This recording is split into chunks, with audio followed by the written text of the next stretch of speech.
Bienvenidos todos a un nuevo capítulo de Calidad Agrícola, el programa que trabaja para los productores paraguayos, acompañándolos en sus fincas, en sus chacras y en los eventos más importantes que los reúnen para debatir la situación de trabajo y también nuevas herramientas que les puedan servir para los agronegocios en Paraguay. Uno de estos grandes eventos fue la celebración de los 17 años de la Cámara Paraguaya de Procesadores de Oleaginosas y Cereales, CAPRO, que se realizó en la capital con la participación del agregado agrícola del Departamento de Agricultura de los Estados Unidos para Argentina, Uruguay y Paraguay, Benjamin Burrows. Él estuvo hablando acerca de la situación actual del mercado, cuáles son los factores que están incidiendo en el trabajo de los productores y también de los agronegocios y bueno, cuáles son las proyecciones un poquitito también para este año 2023. Sandra Noguera, gerente de CAPRO, por su parte estuvo presentando la situación en la que trabajan las agroindustrias paraguayas y los desafíos que enfrentan para procesar la materia prima que se produce con calidad y con sustentabilidad en Paraguay. Empezamos este nuevo capítulo de Calidad Agrícola. El impacto del clima sobre los precios en el mercado de commodities agrícolas, la proyección de oferta de la demanda y el impacto de la guerra Rusia-Ucrania fueron algunos de los temas analizados por Benjamin Burrows, agregado agrícola del Departamento de Agricultura de los Estados Unidos, responsable para Argentina, Uruguay y Paraguay. Fue durante un encuentro con productores y agroindustriales paraguayos que se reunieron para celebrar los 17 años de la Cámara Paraguaya de Procesadores de Oleaginosas y Cereales, CAPRO. El experto agradeció la cooperación permanente de Paraguay para la recolección de datos para el reporte mensual de oferta y demanda global de commodities más conocido como WASDE y afirmó que en lo que debe concentrarse el mercado es en mantener un ritmo constante de oferta porque el grano debe estar disponible en los tiempos buenos y los malos, declaró. La sequía ha sido persistente este verano y ha provocado que Ultra baje algunas de sus proyecciones a medida que empeoran las condiciones de campo. Sin embargo, quiero señalar que si observa el mapa de la derecha, puede ver visualmente que los lugares donde la sequía es peor normalmente no se centran exactamente en los partidos clave para la producción de soja.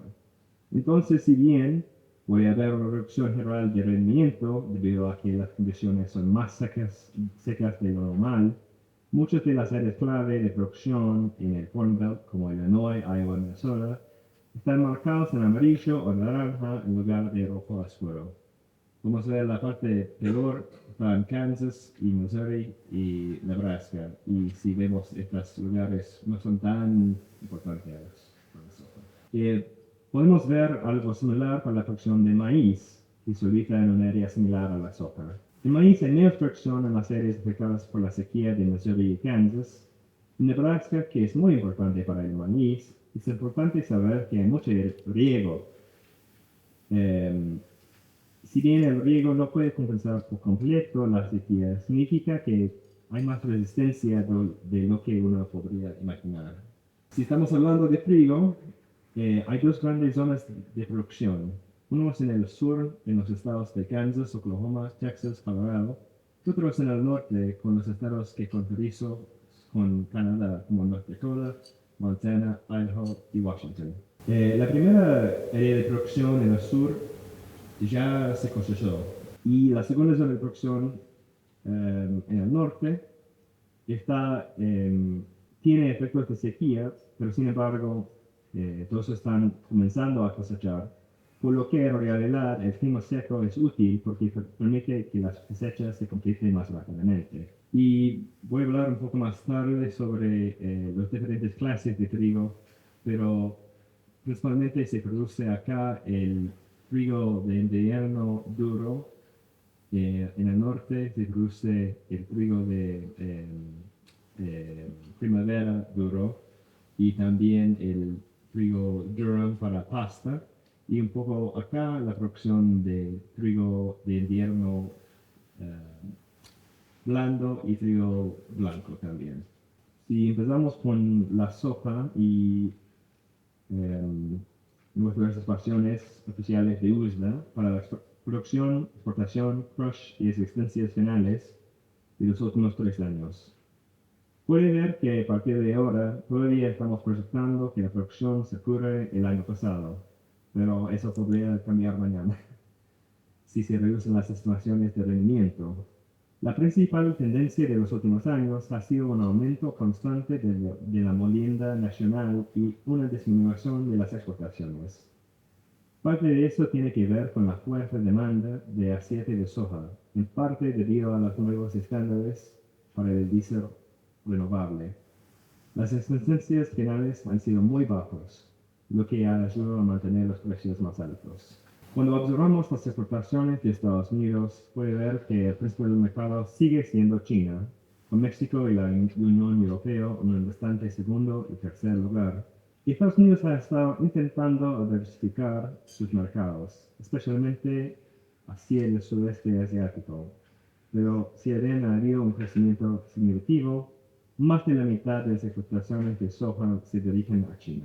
Y los cupos por este gráfico, que no está actualizado para agosto, pero muestra los precios de exportaciones de la soja estadounidense y brasileña.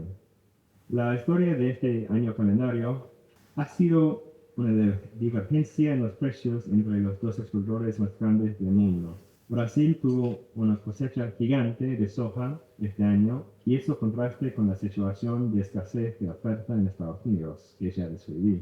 Sin embargo, si se actualizara este gráfico, vería que los precios han vuelto a converger. A medida que nos acercamos a la temporada de cosecha en Estados Unidos, esperamos que los precios de exportación de Estados Unidos sean más competitivos frente a Brasil. Obviamente, esta diapositiva no es nueva para la mayoría de las personas acá en la sala, pero creo que es importante dar un paso atrás y pensar en las tendencias de crecimiento a largo plazo. Desde 2003 hacia 2017, Estados Unidos y Brasil tuvieron una participación similar en las exportaciones mundiales de soja. Sin embargo, han ocurrido dos cosas. Brasil ha continuado expandiendo su producción de soja, tanto aumentando el área sembrada como mejorando los rendimientos. Estados Unidos ha alcanzado en gran medida los límites de su capacidad para expandir el área de producción de soja y solo puede trabajar para mejorar los rendimientos. En segundo lugar, a partir de las guerras comerciales de la administración de Trump, China comenzó a moverse intensivamente para reducir su abastecimiento de soja a Estados Unidos a favor de Brasil. Al mismo tiempo, Estados Unidos ha estado consumiendo más soja a nivel nacional y construyendo nuevas plantas de crush, tanto para atender al sector ganadero como para pasar al diésel renovable. Refiriéndose a la guerra en el Mar Negro, el agregado de los Estados Unidos para Argentina, Uruguay y Paraguay detalló con particular atención el impacto sobre el rubro trigo. Estos son los productores de trigo más grandes del mundo. Este año esperamos cosechas más grandes en China, la Unión Europea, India, Canadá y Argentina. Al contraste, esperamos una cosecha más pequeña en Rusia y Australia, pero ambos con cosechas récord el año pasado. Ucrania también hacia abajo.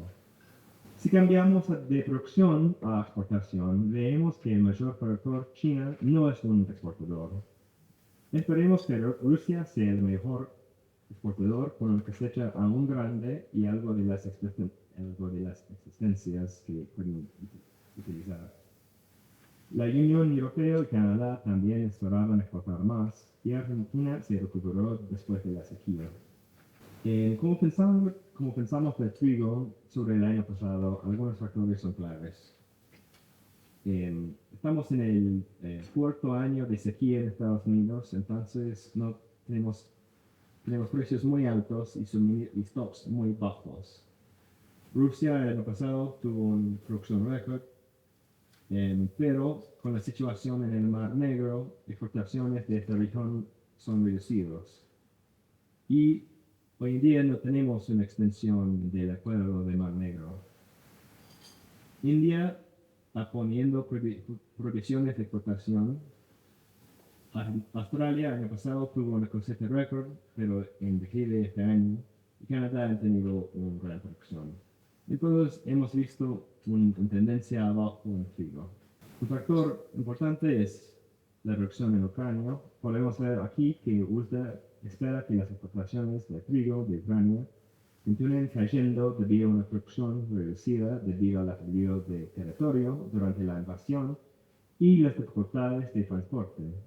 En las últimas semanas hemos visto a Rusia intensificar su bombardeo de los puertos ucranianos del Mar Negro y también ataques con misiles en barcazas que navegan por el río Danubio.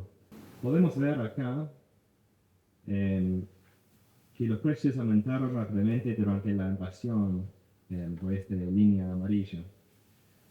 Y cuando empezamos el acuerdo de Mar Negro de transporte de granos, que decimos BSGI, los precios se cayeron cuando este acuerdo pasó. Desafortunadamente, también este gráfico es un poco antiguo, por lo que no tengo los datos de precio más recientes. Sin embargo, este acuerdo es fundamental para suministrar alimentos a los países más pobres de África y Oriente Medio. El gobierno de los Estados Unidos apoya finalmente un nuevo acuerdo. Ahora, dije anteriormente que mi misión como agregado agrícola es representar a los agricultores y ganaderos estadounidenses. Algunos podrían decir, bueno, este conflicto está causando que los precios de trigo suban. Esto no es algo bueno para los agricultores norteamericanos. Bueno, obviamente hay muchas complicaciones. Hay implicaciones humanitarias y de seguridad que son críticas acá de la posición del gobierno estadounidense. Sin embargo, hay una respuesta muy clara de por qué el acuerdo es de interés para los agricultores de Estados Unidos y acá también en Paraguay. La respuesta es que como países exportadores de alimentos, les hemos dicho a los países importadores durante años que no necesitan ser autosuficientes y que pueden responder con alimentos importados. Si eso no es cierto, ¿qué hará la próxima generación de líderes en los países importadores de alimentos? Volverán a la política de autosuficiencia alimentaria y aranceles altos. Estaríamos intercambiando un año o 2 años de precios altos por 20 o 30 años de exportaciones más bajas. El grano debe fluir en los tiempos buenos y los malos. Hay que hacer competencia en los mercados internacionales. Pero podemos ver que este año estamos viendo una reducción en las ventas acumuladas en comparación que el año pasado. Y hay algunos mercados en que Estados Unidos han perdido mucho market share. Por ejemplo, en Nigeria, que es el segundo mercado más grande para Estados Unidos, hemos perdido 52% año por año.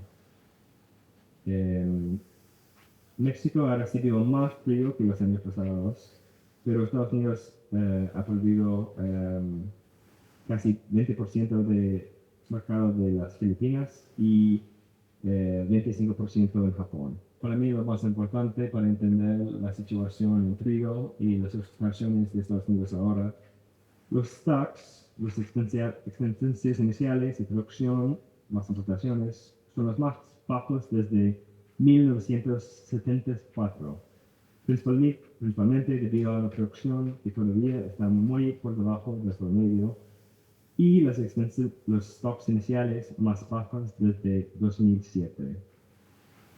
La producción aumenta año tras año en una área más grande, aunque se pronostica que los rendimientos disminuirían debido a la sequía. Los stocks finales subieron desde el mínimo del año pasado, que fue el más bajo del 2007. Bueno, otra vez la cosa más importante es la reducción de producción de trigo de invierno duro de los estados de las llanuras altas. Por el contexto, durante la década anterior, la producción de este tipo de trigo promedió 24 millones de toneladas. Ahora se pronosticaron que estamos en 15 millones de toneladas, que es casi 10 millones menor que el promedio. El debate de las nuevas demandas de mercado relacionadas a la sostenibilidad y el cuidado del medio ambiente no estuvo exento de tratamiento. El experto norteamericano se refirió a las medidas que han tomado las autoridades de su país ante esto. Comentó que la administración Biden propone una visión para el futuro basada en el diálogo con los productores, en la creencia de que la producción es parte de la solución y no el problema ante los nuevos desafíos como el cambio climático. Hablando de maíz, el pronóstico es de un repunte de la producción mundial y una mayor moderación de los precios mundiales del maíz, que respaldan un fuerte repunte de la demanda mundial. Como resultado, el pronóstico es de un mayor comercio de todos los principales exportadores, menos Ucrania. Gran parte de este pronóstico depende de la evolución del clima en Estados Unidos en este tiempo. El récord de maíz de segunda cosecha de Brasil, los precios bajos y la orientación a la exportación continúan respaldando un pronóstico sólido para las exportaciones de maíz el próximo año. Ucrania, debido a la disminución de los suministros y los impactos de la guerra en curso y la detención del acuerdo de Mar Negro, se espera que tenga menores suministros exportables, casi todos los cuales irán a la Unión Europea. Se espera que Argentina se recupere del clima normal y lo que conduciría a una recuperación de los suministros. Se pronostica que Estados Unidos será el segundo exportador más grande del próximo año, pero estamos en un periodo crítico para la producción de maíz estadounidenses. Si se mantiene el pronóstico, los suministros deberían ser abundantes el próximo año, y se pronostica que la exportación aumentarán en 11 millones de toneladas. En cuanto al precio, comenzamos a ser competitivos después de la cosecha nueva.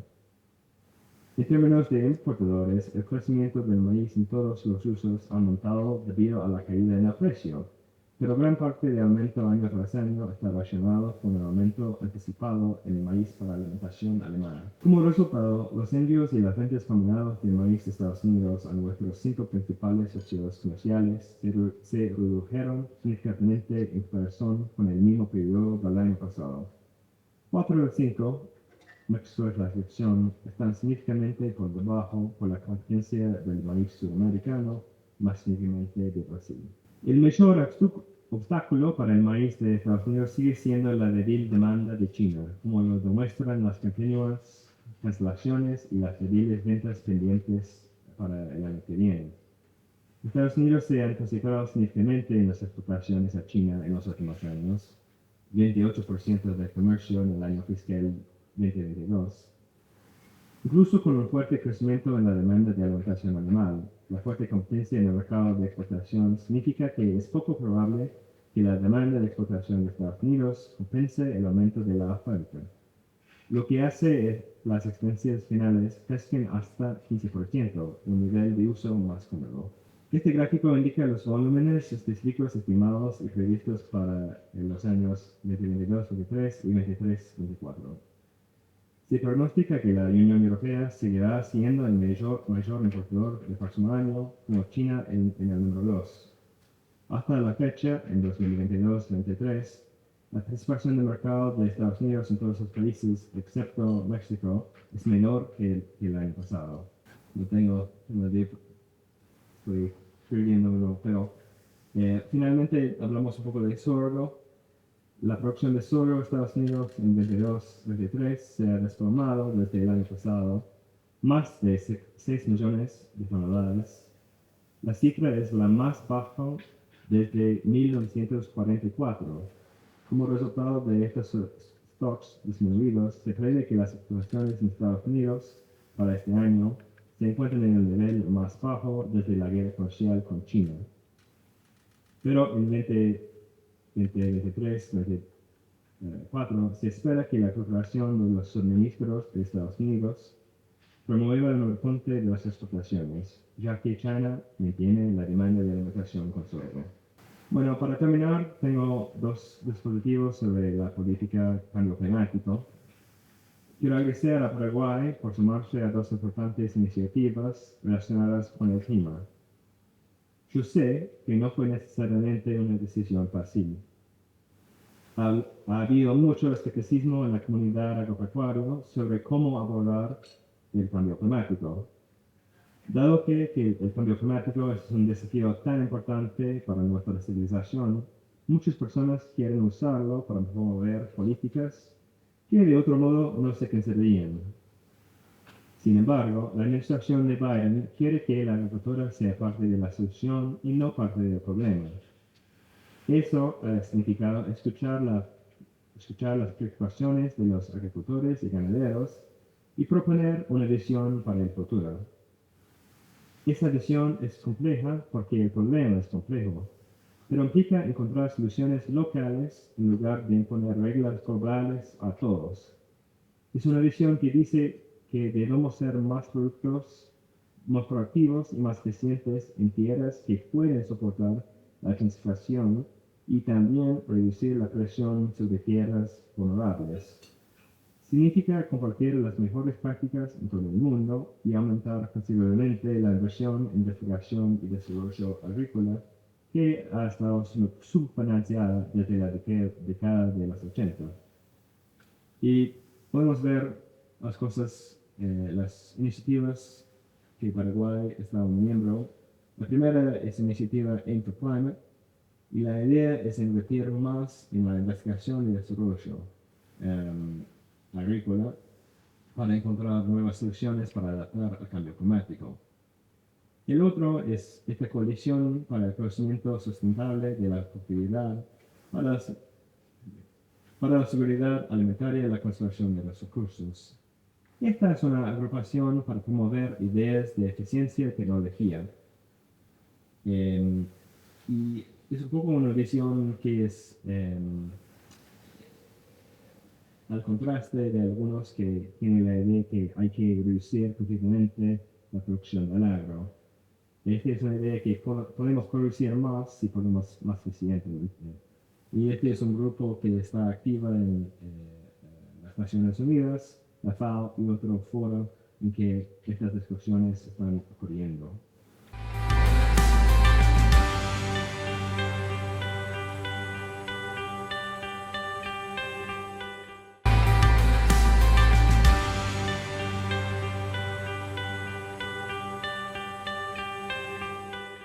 Los Estados Unidos está gastando $3.000 billones en 141 proyectos diseñados para crear nuevos sistemas de producción, informó el especialista. Los proyectos involucran a varias partes de la cadena de producción, son diseñados para crear nuevos productos, nuevos mercados, pero también para mejorar la sostenibilidad ambiental y climática, la producción agropecuaria, para garantizar que los sistemas sean sustentables para los agricultores, mencionó Burroughs. Aseguró que los Estados Unidos es consciente de que no existe garantía de éxito en proyectos de inversión, pero la apuesta es segura por sus objetivos finales. Menos barreras para el comercio es mejor para todos, dijo. Desde mi conocimiento, cada empresa hay que aplicar para cumplir con los requisitos de EPA y son bastante exigentes, pero una vez que la empresa tiene esta certificación puede exportar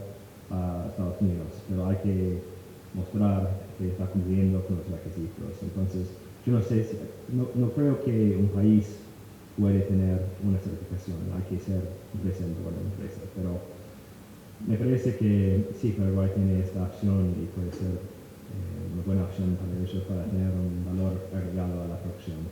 Los gobiernos no pueden poner restricciones en la importación y exportación.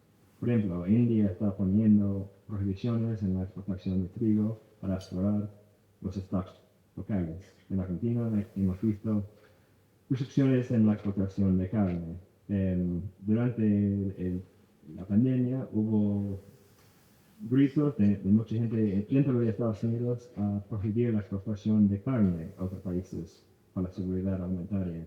Pero tomamos la decisión de permitir la exportación porque en estas emergencias es importante mantener los flujos comerciales para que no haya un pánico en el mercado, ¿no? Cada vez que hay un anuncio que no vamos a permitir la exportación o la importación, podemos ver cambios dramáticos en los precios y esto no sirve a nadie. Sobre las demandas de disminución de emisión de gases de efecto invernadero, Benjamin Burrows explicó cuál es el objetivo a nivel global, aclarando que no hay fórmulas específicas para cada país desde los organismos y acuerdos internacionales ya firmados, solo un incentivo o invitación a los países a sumarse a enfrentar el problema global. El tema de metano, hay un pacto de metano que todavía Paraguay no ha firmado. Y creo que esta es por la creencia que va a requerir una disminución de la producción de carne, por ejemplo. Porque Paraguay no tiene muchas otras fuentes de metano.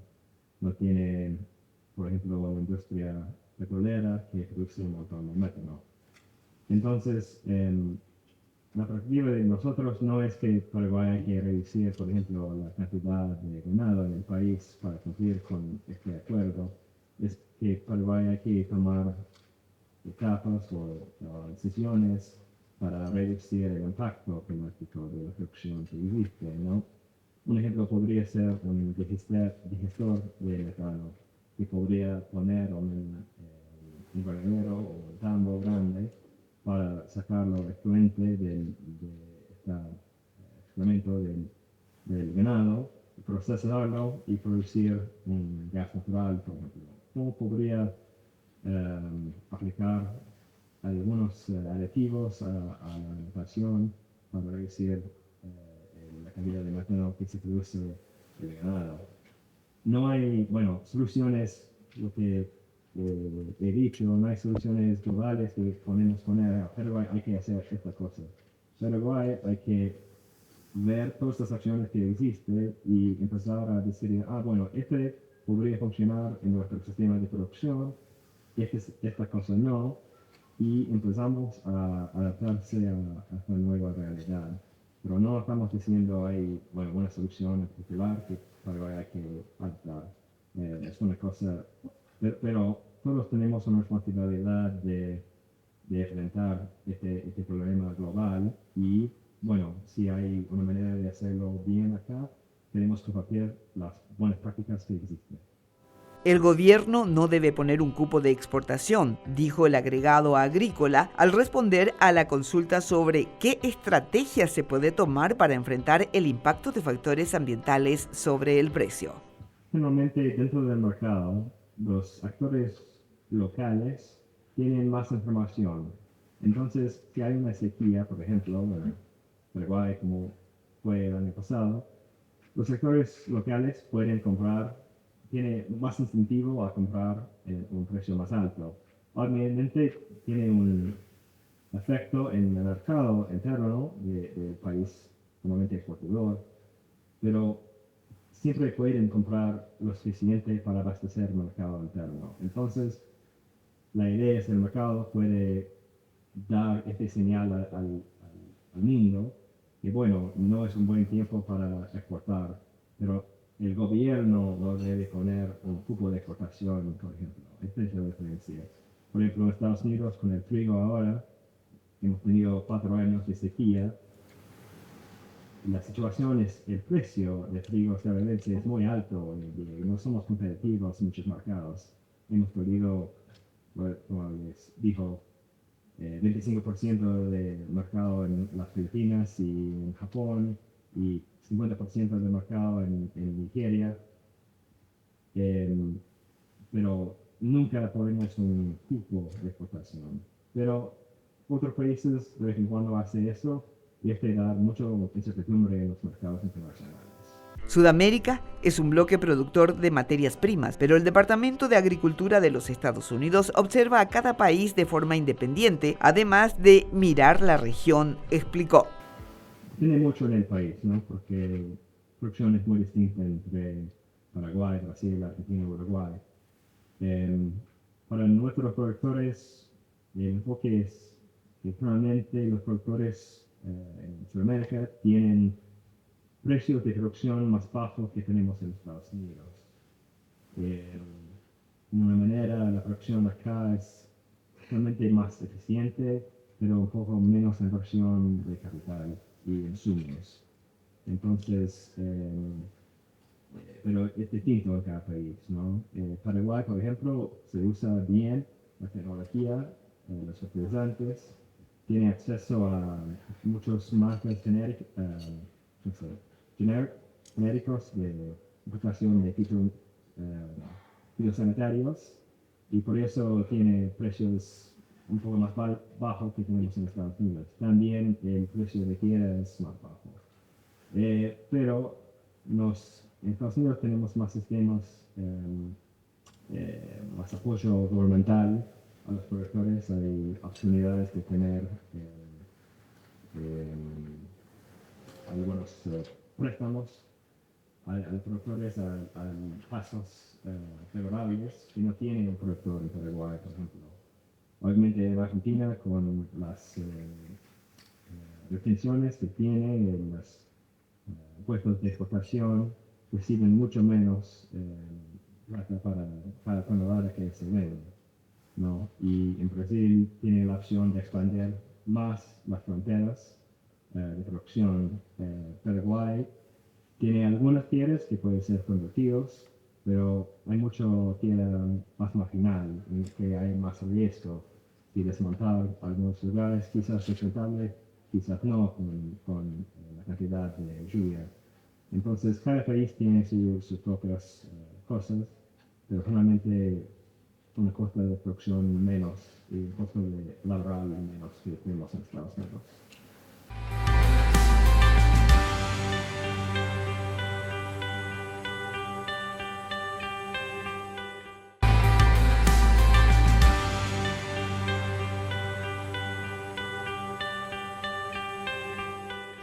En la actualidad, la Capro emplea a más de 8.800 trabajadores calificados, 2.200 de manera directa en las plantas y aproximadamente 6.600 de manera indirecta. Al cierre del primer semestre de 2023, los datos de la industria aceitera nacional muestran una leve mejoría con respecto al mismo periodo del año pasado en los volúmenes de agregado de valor y la utilización de capacidad instalada, no así todavía en las exportaciones de productos industrializados, que se redujeron tanto en toneladas como en divisas generadas, indica la Capro.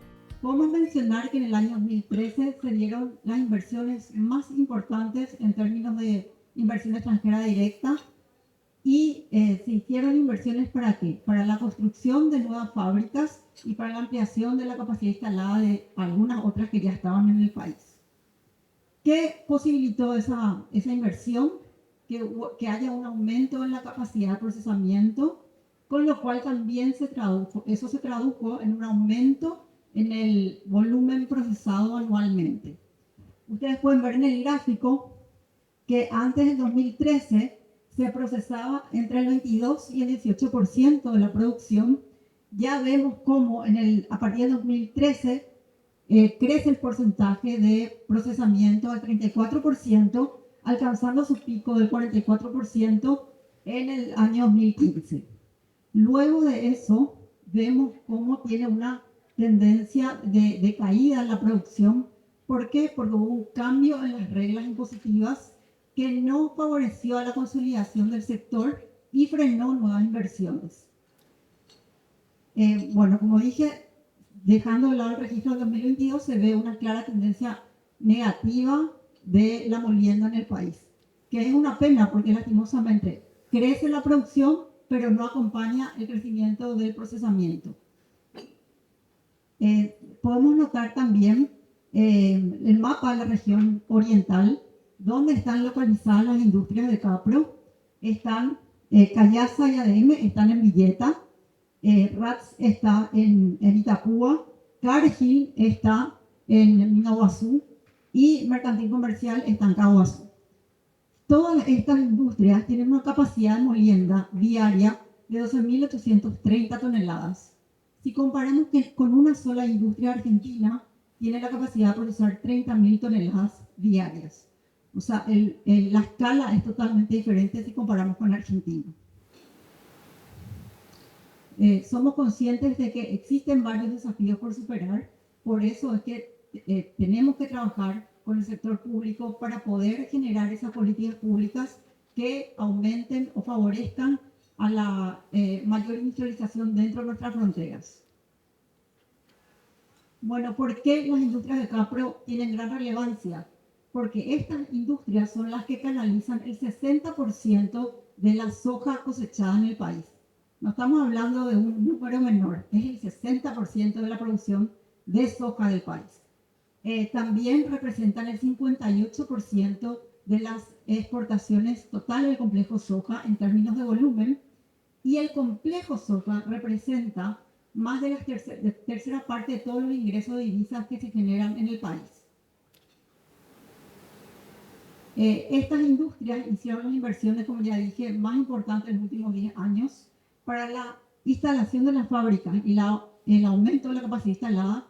Se invirtieron 700 millones de dólares y las inversiones indirectas más de 1.000 millones como para poder desarrollar la industria molienda en el país. También estas empresas generan 8.800 puestos de trabajo, 2.200 de forma directa y 6.600 en forma indirecta, si hablamos de lo que las empresas de mantenimiento, las navieras, los puertos, son las que generan mucho trabajo. También hablamos de los transportistas.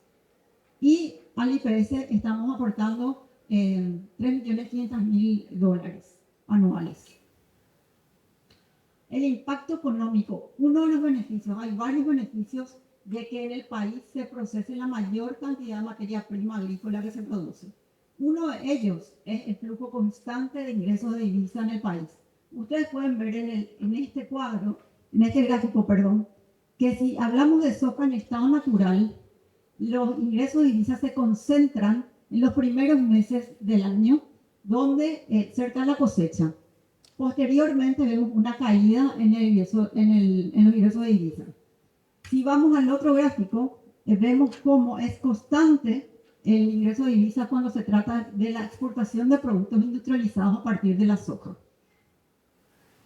Ese es uno de los beneficios. Otro de los beneficios es que también hay una demanda constante. Cuando hablamos de transporte de productos industrializados, la demanda es constante durante todo el año y no se concentra en los primeros meses, como sí sucede con la exportación de soja en estado natural. ¿Y por qué es importante eso? Porque es importante que haya una demanda constante de servicios, que haya un ingreso constante de ingresos de divisas, porque da un equilibrio macroeconómico al país. Bueno, en cuanto a las oportunidades de agregar valor a las materias primas agrícolas, podemos ver en este gráfico que tomando el año 2022, podemos ver que el mayor porcentaje de exportación se da de complejo soja, se dan los granos todavía, está marcado por la mayor exportación de soja en estado natural. Sin embargo, la exportación de productos industrializados todavía es menor. Cabe resaltar que con las inversiones que nosotros hicimos en el 2013, hubo un salto en la capacidad de molienda de 1.500.000 toneladas a 4.500.000 toneladas. Sin embargo, como hubo esos cambios en las reglas que hizo que las industrias pierdan competitividad, se redujo esa capacidad instalada a 4.200.000 toneladas. Pero de esas 4.200.000 toneladas que tenemos capacidad instalada, no la estamos utilizando completamente. Este año, este mes, solamente utilizamos el 61% de esa capacidad instalada. Y a lo largo, en el promedio de los últimos años, solo el 33% de la producción es industrializada en el país. ¿A qué debemos apuntar? A que por lo menos utilicemos la capacidad instalada que ya tenemos ahora para después pensar en hacer futuras inversiones y que puedan desarrollarse otras industrias que dependen de la agroindustria, como son las industrias porcina, avícola y la biocombustible, como con estas plantas que se instalaron de biocombustible. Hicimos también un ejercicio para demostrar los beneficios de exportar productos industrializados en lugar de exportar soja en estado natural. Vemos cómo se puede incrementar los ingresos de divisa porque los productos industrializados tienen mayor valor. Entonces, considerando la estimación de cosecha para este año de 9.050.000 toneladas, más los rines industriales y los precios promedio de los diferentes productos, la exportación de productos industrializados podría generar alrededor de 600 millones más a la economía nacional. Entonces, la pregunta es, ¿qué está esperando el gobierno para tomar las medidas necesarias para fomentar más la industrialización dentro del país, sabiendo que puede generar más ingresos de divisa y más puestos de trabajo? Aquí vemos que Paraguay, siempre decimos Paraguay es el sexto mayor productor de soja del mundo, pero sin embargo está ocupando el 10º lugar en procesamiento.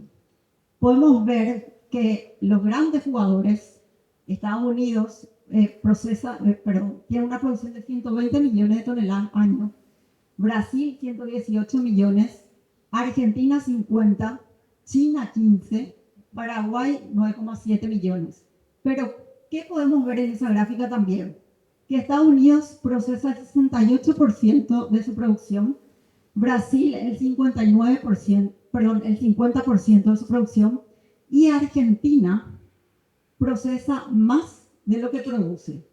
¿Por qué pasa esto? Porque Argentina tiene un régimen de admisión temporaria flexible que le permite importar materias primas de los países de la región y así asegurar que su industria esté abastecida durante todo el año. Vemos también que China tiene solamente una producción de 15 millones de toneladas, sin embargo, procesa 142 millones de toneladas. Es el mayor comprador de soja del mundo. Y Paraguay, si comparamos nuevamente, es el sexto mayor productor de soja del mundo, pero en términos de volumen, comparado con los que están ocupando los primeros lugares en el ranking, la diferencia de volumen es muy baja, perdón, es muy alta. Y vemos que Paraguay ocupa el 10º lugar en procesamiento, China procesa 91 millones, Estados Unidos 60,42 y Paraguay no llega a los 3 millones de procesamiento. Como mencioné, China es la que compra el 60% de la producción, después otros países 19%, Unión Europea 8%, Argentina el 5%. Podemos ver en esta diapositiva que la soja en estado natural, la exportación de soja en estado natural está más concentrada a mercados como China, pero sin embargo nuestras exportaciones de aceite y de harina están más diversificadas.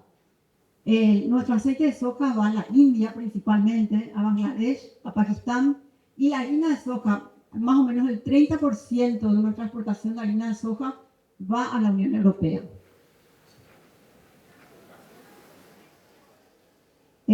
Aquí podemos ver que entre el 2018 y el 2021 se procesó más soja paraguaya en las fábricas argentinas que en nuestras propias fábricas. Y eso es justamente por el régimen que tiene la Argentina, ese régimen flexible de admisión temporaria para importar soja. Y vemos con mayor detenimiento entre el año 2010 y 2015, en ese momento en Argentina no estaba vigente el régimen de admisión temporaria, por eso desde Paraguay no se exportó soja a Argentina. Esto es importante también tener en cuenta. Siempre nosotros decimos que la soja en estado natural no tiene barreras arancelarias en los países destinos y sin embargo sí existen barreras para los productos industrializados. Aquí se puede ver en este cuadro comparativo que la Unión Europea aplica entre 3,2% y 6,4% al aceite de soja. Sin embargo, es 0% cuando se trata de exportación de soja en estado natural. Estados Unidos, un 19,1% para el aceite de soja y 45 centavos por kilo para la harina de soja. Es de esta manera que los países buscan poner un freno a la importación de productos industrializados. ¿Por qué? Porque son conscientes que una mayor industrialización dentro de sus fronteras trae mayores beneficios para sus ciudadanos. Bueno, desde nuestra concepción, lo que se necesita para tener una industria sólida, lo que se necesita para tener una industria sólida es un plan país estable, consistente, plasmado en una política de Estado que pueda sobrevenir a todos los gobiernos, cualquiera sea, ¿verdad? De cualquier ideología. Tener el foco en industrializar más dentro del país. Eso deberíamos hacer como gobierno. Por supuesto, la seguridad jurídica y la estabilidad fiscal para la erradicación de inversiones locales y extranjeras, y sobre todo las que ya están hechas aquí en Paraguay. Políticas públicas enfocadas en el desarrollo y la integración de todas las cadenas, y la adopción de políticas de espejo. Nos referimos a la adopción de políticas de espejo, ¿por qué? Porque, como ya mencioné, cuando nosotros exportamos productos industrializados, en los países destino hay barreras arancelarias, entonces tendríamos que adoptar como país medidas que contrarresten esos aranceles en destino, y una medida que podría ayudar es la evolución del 100% del IVA cuando exportemos productos industrializados, y que esté directamente relacionada a esa exportación, ese IVA, crédito, porque consideramos que si existe un diferencial entre exportar soja en estado natural y exportar productos industrializados, eso va a fomentar una mayor industrialización y va a ser más competitiva a la industria dentro del país. Y también un incremento, por supuesto, en la estructura logística. Bueno, ¿cuáles son las propuestas que desde CAPRO acercamos al gobierno, a los sucesivos gobiernos? Porque en realidad estamos trabajando hace años tratando de concienciar a las autoridades. Primero es el esquema de equiparación tributaria, porque somos las únicas industrias que al exportar productos industrializados no recibimos la evolución del IVA. Somos las únicas industrias. Todas las demás industrias reciben la evolución del IVA. Un ajuste normativo para posibilitar justamente la importación de soja de cualquier país de la región bajo un régimen flexible, porque el régimen actual, el decreto que reglamenta el código aduanero actual, prevé una exigencia que hace inviable la operación de importación, que la exigencia es mantener separada la soja que vos importes de la que llegues a comprar localmente. Eso implica que tengas transportes separados, silos, nueva construcción de silos. Entonces, es un costo por lo cual no vale la pena hacer la importación. De hecho, en el año pasado, cuando hubo el quiebre de cosecha tan grande, sí el gobierno accedió a hacer una modificación al decreto reglamentario del Código Aduanero. Se aprobó más o menos en mayo del año pasado el decreto, pero tuvo una vigencia solamente hasta el 31 de diciembre de 2022 y no pudo aplicarse ese decreto porque fue reglamentado tarde. Con lo cual, ninguna de las industrias de CAPRO pudo importar bajo ese régimen soja en estado natural. Y pararon antes de tiempo porque tuvieron desabastecimiento de materias primas por la pérdida de la producción de más del 60%. La soja y sus derivados industriales representaron el 46% de todas las exportaciones registradas en el país.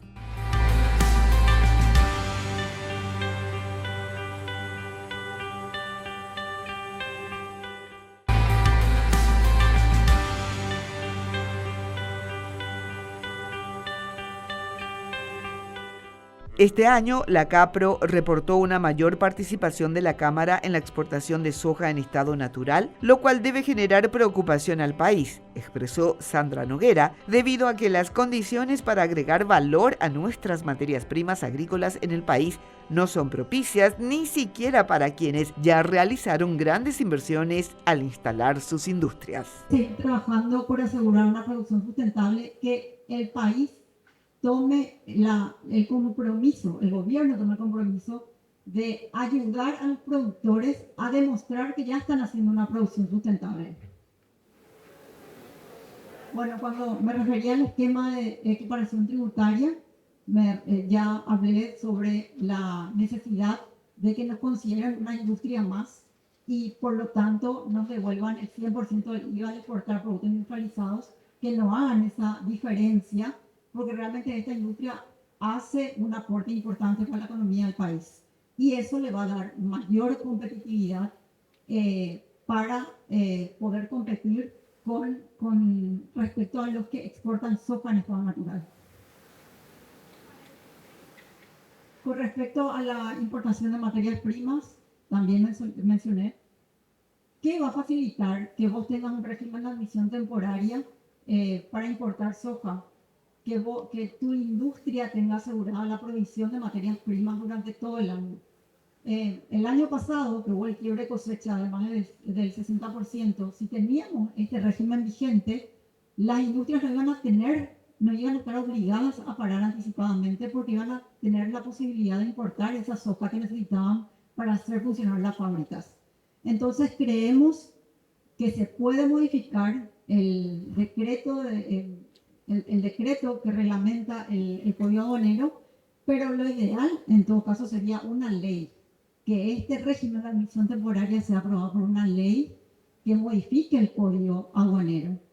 De esa manera va a dar previsibilidad a las inversiones y va a dar posibilidad también a que estas industrias puedan armar toda la logística necesaria para hacer la importación.